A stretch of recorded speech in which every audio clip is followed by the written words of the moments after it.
In this video I'm going to try and explain how the lunar eclipses work on the flat earth model. I've done earlier videos but they're not as accurate as this one. So this will be an update. So here we go. Let's start with the lunar eclipse. 26th of May we had recently. So in a lunar eclipse we have a full moon. It's always full moon, it's always at perigee. Despite what science tells you, it's always closest to Earth and it's at perigee. And it's in alignment with the Sun and Venus. And this is how it works over the night. So you can imagine, let's say someone down here in New Zealand, that's my position. I'm seeing the Sun go down on the horizon, followed by Venus. But this is how everything works on the Earth, in curves, spirals. Nothing is straight. Always working in spirals.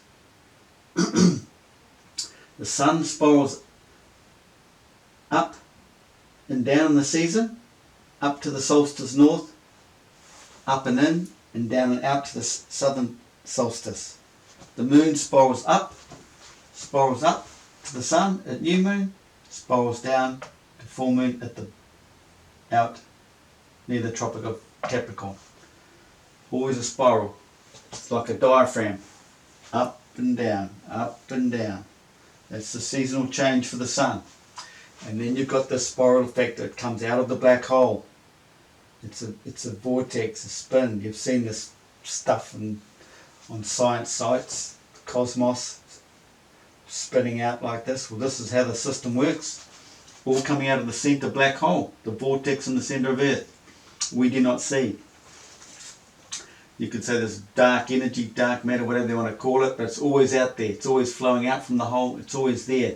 That's why light, the frequencies are always there. You just match the frequency, you get light. It's always there. Speed of light means nothing. It's already there. So, let's say we're standing here. We've seen it go down on our horizon. So, let's say it's 6 o'clock here, 6 p.m. here. It must be 6 a.m. over there, right? 6 p.m., 6 a.m. on the other side of the world. So the sun's come around like this. I've only put the suns there to represent the gates. So if you're over here in the morning, depending on the season, these are the gates the sun will be coming through in the morning for you. The sun's back here on the horizon of the black hole. You do not see the original state, the first state of the sun, but we'll see it projected out here. So it's projected out here. We're seeing it go down here in our arc of horizon because we all have our own arc of horizon, our little arc. Everything is projected on our arc. That's why it doesn't change size as it comes across our arc over the day. It appears to be a straight line to us. So the sun spun around. As it's gone around, it's exposed Venus just in behind it. Right? It's highlighted Venus out here. But as the night moves on, because it's all moving together, pretty well together, although the sun moves slightly quicker. The sun moves quicker than everything, it's in the centre. So Venus, we're told it takes 224.7 days around the sun. Well, that's the science BS, but in reality it means it takes that many days for the sun to lap Venus. So the sun had to go around one full turn to catch up over the cycle, to catch up to Venus and lap it for retrograde. This is what's happening. So the way it's spun out like this, you're getting the sun, Venus in front, but this is nothing to scale obviously, and it's all right back in the centre, but I've pulled everything out a little bit. But if we push it right out, you've got the sun out there where we see it, obviously not way out in the south like that, but I've just drawn it like that. And you'll have an alignment. The sun you will have Venus.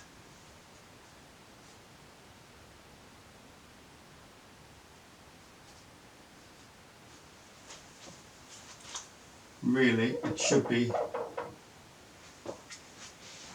it's supposed to be like this.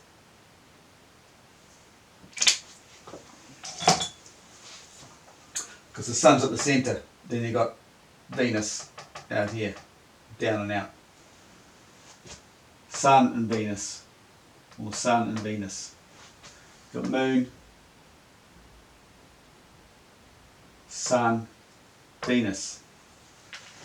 And this is what they show us in the Egypt, don't they? Sun on the centre, Sun on the centre. The moon's back here, moon back here, Khufu. It's north, but doesn't have to be north. The moon's all over the place. It's just representing the cardinal points. It's just showing you that the sun's in the centre, carefree. Venus, Mercury, or Mercury. Sounds like Mercury, doesn't it? That's the alignment. So we're there. I can't move this picture, so what we'll do is we'll come back to 5 hours later after sunset to the lunar eclipse. We'll go 1, 2, 3, 4, 5, about 5 hours later, 11 o'clock or something. So where the sun was here, we'll go back have to go back 5 hours too, so the sun's about there. So there's the alignment. Lunar eclipse, everybody. And these, you know, they're all seen on our horizon, way back here. Bring all those back to your arc of horizon. The sun is in many places, but only seen in one. It's only seen by you on your arc of horizon. The lunar eclipse has the sun and Venus in Gemini. Sun and Venus in Gemini. And moon opposite in Sagittarius. And Venus was retrograding. How convenient. But they won't tell you Venus was in front of the sun, will they? Or behind the sun. Behind the sun. Depends on how you want to look at it. Because you've got the sun up here, Venus there. So, zodiac sign represents the celestial body's elevation in the elliptic tilt of the season. Not on this flat plane looking down. We're looking down on Earth. You'd have to spin that round, and then you've got to show this flux. The elliptic plane of the season will change as it goes around the spiral. As it winds up and it winds down. So we can't show the zodiac sign really, truly, properly on here. In a plain view, all the bodies move around the flat Earth every day. So let's go over to the solar eclipse now. That's the lunar, there's the solar. Realise the sun is slightly off centre. Realise the sun is slightly off centre. It is the black hole that is the dead centre. Black hole's the dead centre. The sun's out here on the horizon. The sun's light, imagine going like that, and then in behind comes Venus. And that's the alignment. So, lunar. So what do we have? We have the moon is in the face of the sun. But we don't see it. But we see the sun, and then there's Mercury lining up. And we're at the precise moment of the eclipse, the alignment, we don't see Mercury. When it goes dark, the black sun, we'll see Venus alongside it, but you don't see Mercury because Mercury is exactly behind it at that precise moment. Not long after, no, it's during the day, you won't see it anyway. Over here you'll see, not long after the eclipse, you'll see Venus pop out. But at that exact moment, you won't see Venus. But over here, you won't see it either because during the day, you're in the face of the sun in the solar eclipse. So what do we got here? Solar eclipse, the sun was 29 degrees Leo. Mercury was in retrograde. Retrograde Mercury, retrograde, Venus, how convenient. Just before Virgo. In through Virgo apparently. It doesn't matter where they say the moon is, because it is in the sun. It's in the face of the sun at that precise moment, right there. So the disk of the moon will be going around the black hole like everything else does, and it's obviously right there in the face of the sun. Bang. At this precise moment. Sun. Every new moon, it is in the sun. There are only 5 holy days of each year, meaning full lunar or solar eclipses. They were the 5 holy days all the religions talk about. They were added on to the 360 degrees. It's at the time when the sun appears to be stationary. It's moving around the flat earth, but it's not going, no seasonal changes like at the equinox and the solstices. As it's turning up there. Like a couple of days look as though it hasn't moved much. A couple of days on the equinoxes doesn't move much. Only 5 eclipses per year will create a man and woman's divine event, a spiritual awakening.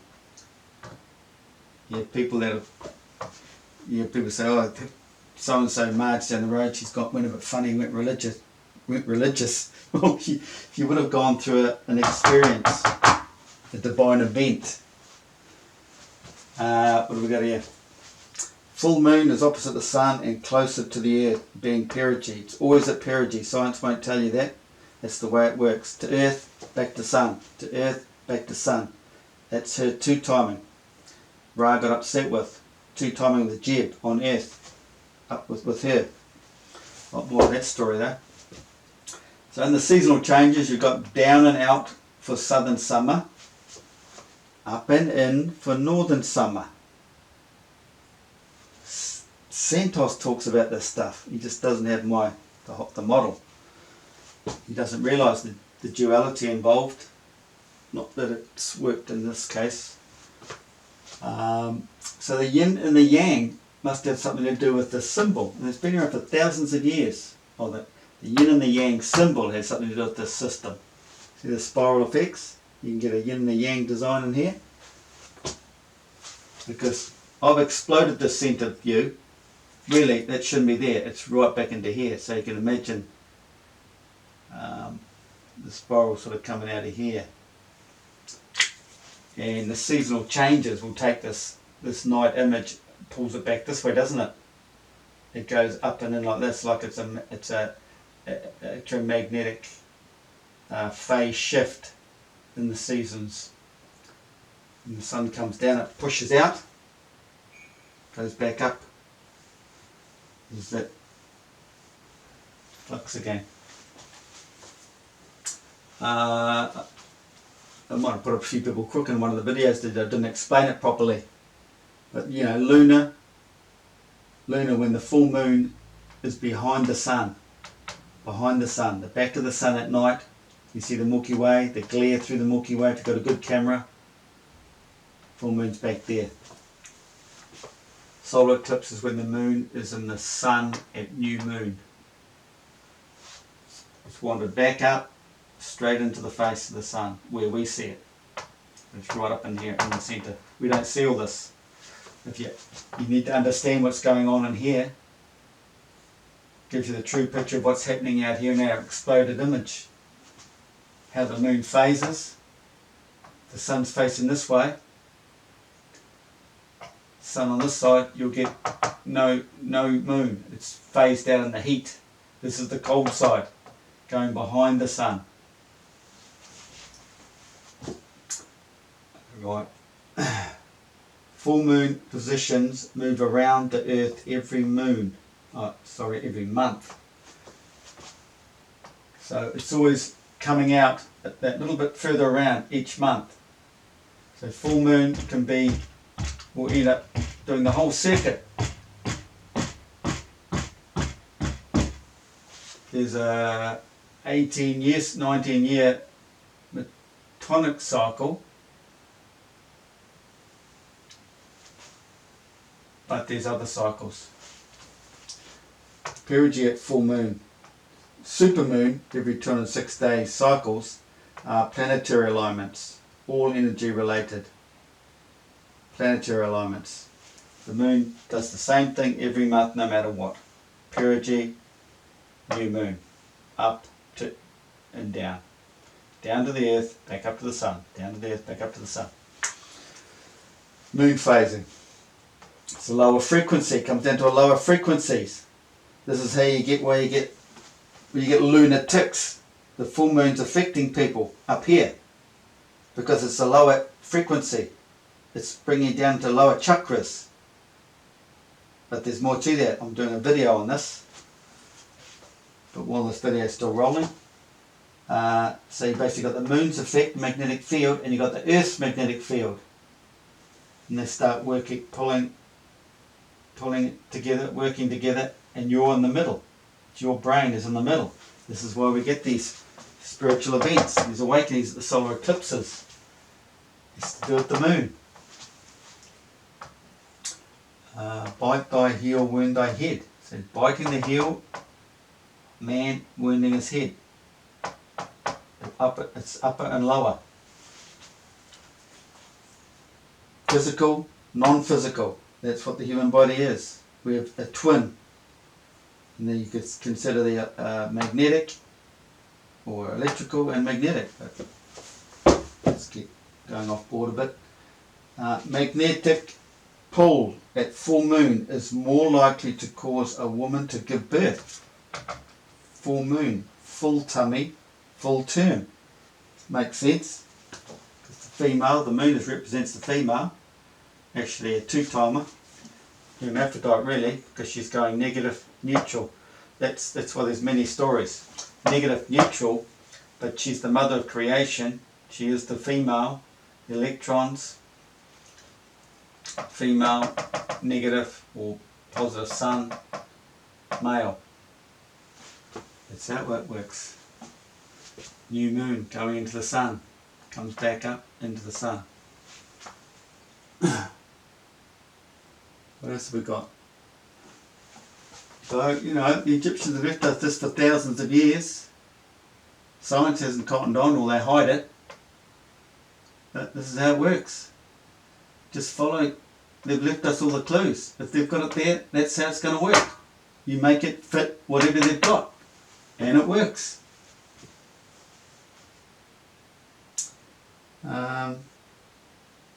Something I was going to show was this effect again.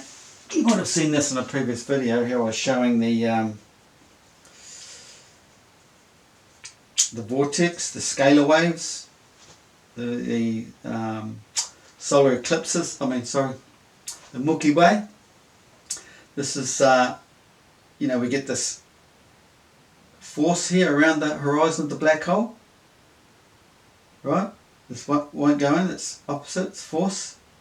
So out here you got the background stars spinning because they can't get in. They're out here spinning. They're in another magnetic field, which is the Earth's force field, where we're all inside this arc, stopped from getting out.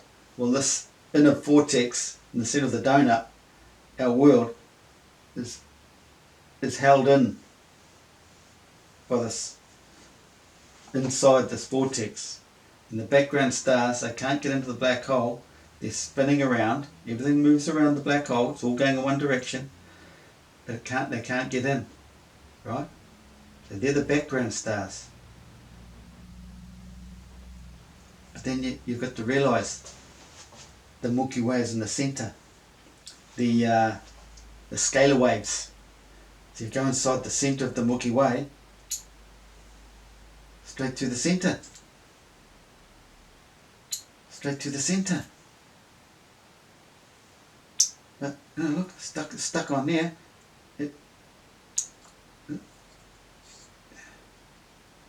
But if you get right in the centre, you get jammed in there.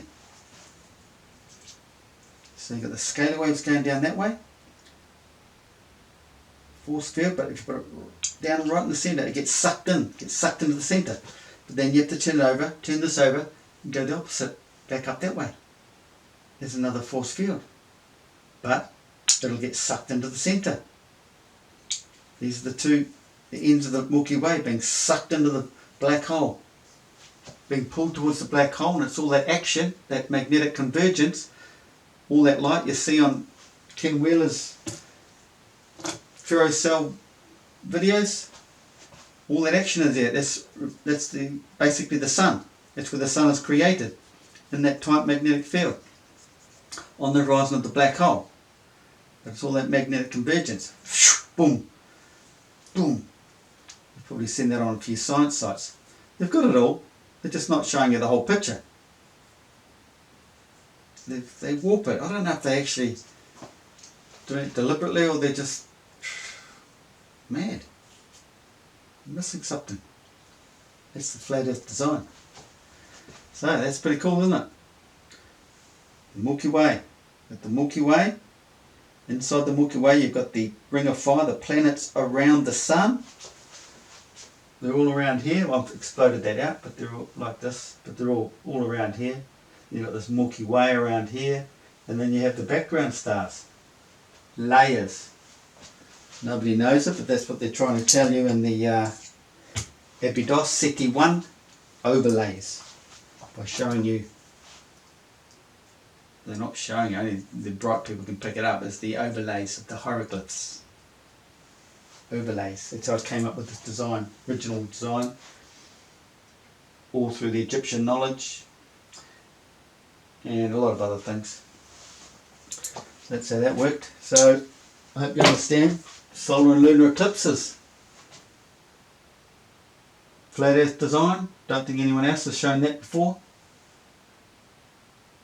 Understanding everything's like a diaphragm, up and down, up and down, up, down, up, down. That's all I had on the top of my head. Leave it at that. Cheers.